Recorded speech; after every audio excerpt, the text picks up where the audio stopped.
Volleyball, 10-1. They're ranked second in the nation heading into their conference opener Friday night against UCLA.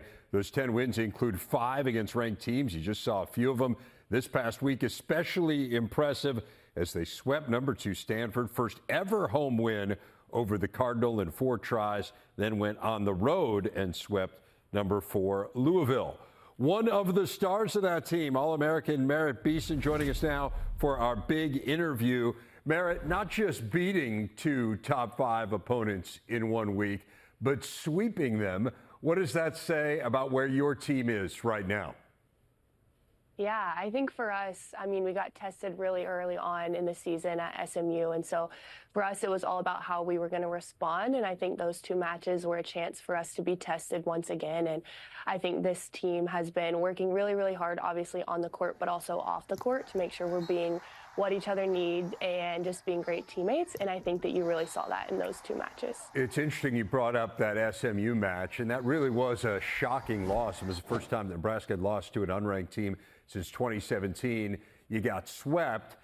Obviously, you guys have responded extremely well since then. What was the discussion? What did that match mean to what has happened subsequent to it?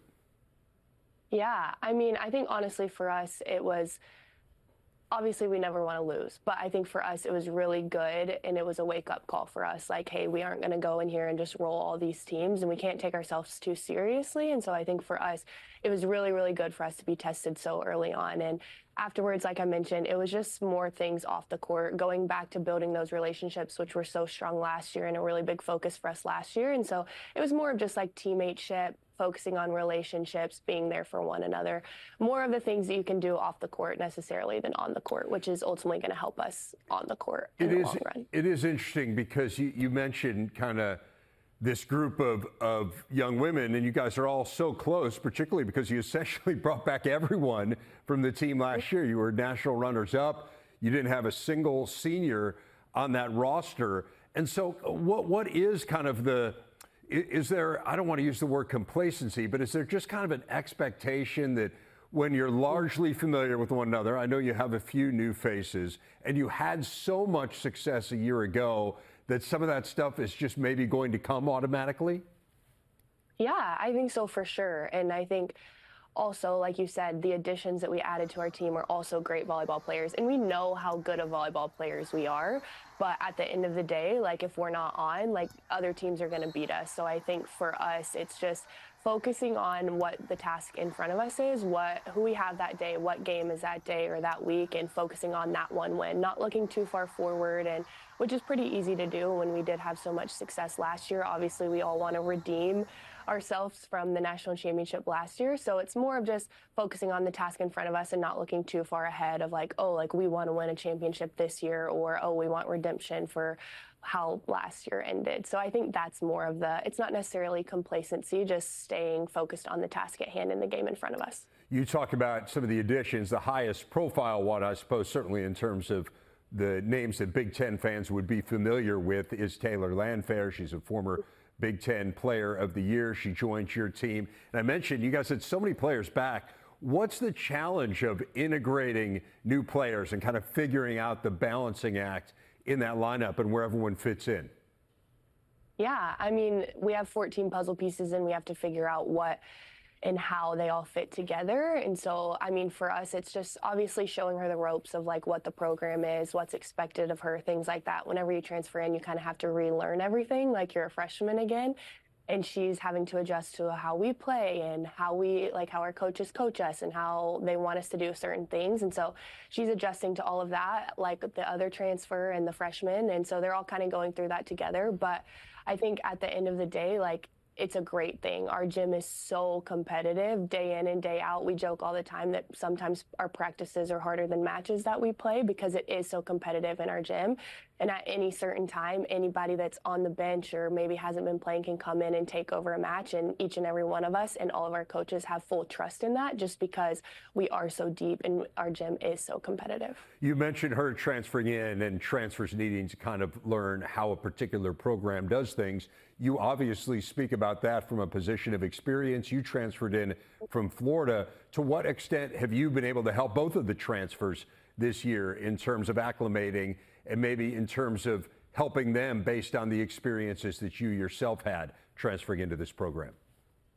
Yeah, for sure. It's huge. I mean, I'm the only other transfer in the program right now, so I'm really the only person that can relate to them in that aspect. And so I've just tried to really make sure they're okay, ask what they need of them, and just kind of, like you said, relate with them. And I think that's huge when you're transferring in. It's like I said, you're having to learn everything over. You feel like a freshman again, and it's weird because you're like 21 and you feel like you're the newbie again. So it's a very, very weird thing. And so I've just tried to be there for them as best I can. And like you said, just relate to them and give them some advice that I learned along the way.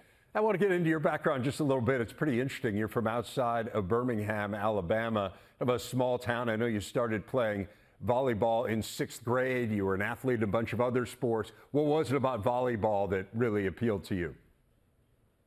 Yeah, well, I was a gymnast my whole life before, and so volleyball was kind of a culture shock for me because it was a team sport, and I went from having to be a perfectionist and shoot for a 10 all the time to you're playing a game where you only score making mistakes. So I think that switch up was kind of fun for me, and it pushed me in ways that I had not been pushed in athletics before, and so I liked that challenge. But I would say the main thing for me is just the team aspect of it and just finding girls that I love and loved playing with and loved going through the grind with was huge for me. And I really found that in club and then obviously through school ball once I got older. And so for me, that was huge. And that's what continues to drive me to this day is my teammates. You did take to it relatively quickly. You started playing in 6th grade. You got a scholarship offer in 8th grade. Initially went to Florida before coming to Nebraska. To what extent was Nebraska initially involved in your recruitment? Not at all. They didn't even send me a camp invite. So I give Coach and Jalen a hard time all the time. But no, not at all. Like I said, never got a questionnaire or anything. And so they weren't even really on the radar for me. And even going into the portal, that wasn't someone that was on my radar. I knew that they had 2 girls my age in my position. So I was like, yeah, they probably don't want a third in my position. But so it was never really on the radar for me. But sometimes those are the best things and they work out the best way, the ones that you don't see coming. Right. What ultimately made it the right place? Because you ended up committing pretty quickly once you went into the portal to Nebraska. Yes, I did. I was here probably 3-4 days, I want to say, after I was entered into the portal and committed like a week later. I knew pretty quick and pretty early on that this was the place for me and that this was where I wanted to call home. It's interesting to me that you also play beach volleyball for Nebraska, and Nebraska is somewhat unusual among beach volleyball programs in that the indoor players also play beach. How does that help you? Like, it's obviously a very different game. What are aspects of that game, though, that perhaps can carry over to playing indoor? Yeah, well, there's only 2 of us out there, so you're having to touch the ball in every single rally, every single play. And so I think like for liberos, they have to hit in beach and middles have to pass and I have to set. And so we're put in positions where necessarily indoor we're not always in. Sure, I might set a ball every once in a while, but I'm not setting on a day-to-day basis. And so for us, we're having to do things inside the game of volleyball that we're not normally used to. And then also, since there's only 2 of us, it really focuses on how you are as a teammate and how you're going to build that relationship with that one girl, because it's only you and her out there. There's no subs. If it's going poorly, you 2 have to figure it out together. And a lot of times there's not even a coach on your court. And so it pushes us in a lot of ways that indoor necessarily doesn't, but it also allows us to continue training and take a little bit off of our bodies and just be tested in a bunch of ways that indoor doesn't necessarily test us in. How would you compare your enjoyment level of the 2? I love them both. I mean, they're so different. Yeah. Obviously, they're both, but they're so different. I love the sun and being outside, though, so I love playing beach because we get to go to places like California and Hawaii and enjoy the warm weather, which I love, but also, like, nothing beats playing indoor with my team of 14 girls. And obviously the crowd in indoor is Yes. pretty exciting, and I know you guys feed off that Yeah. quite a bit. Hey, I know you already have your degree. I don't want to look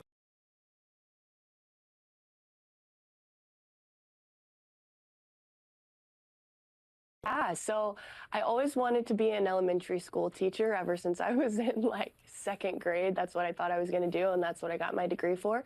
But I'm really thinking that I might go back home to Alabama and open a volleyball club once I'm done playing. But who knows? I'm taking it one step at a time. I'm going to obviously focus on this year first and then having a professional career after. But that's what I'm thinking.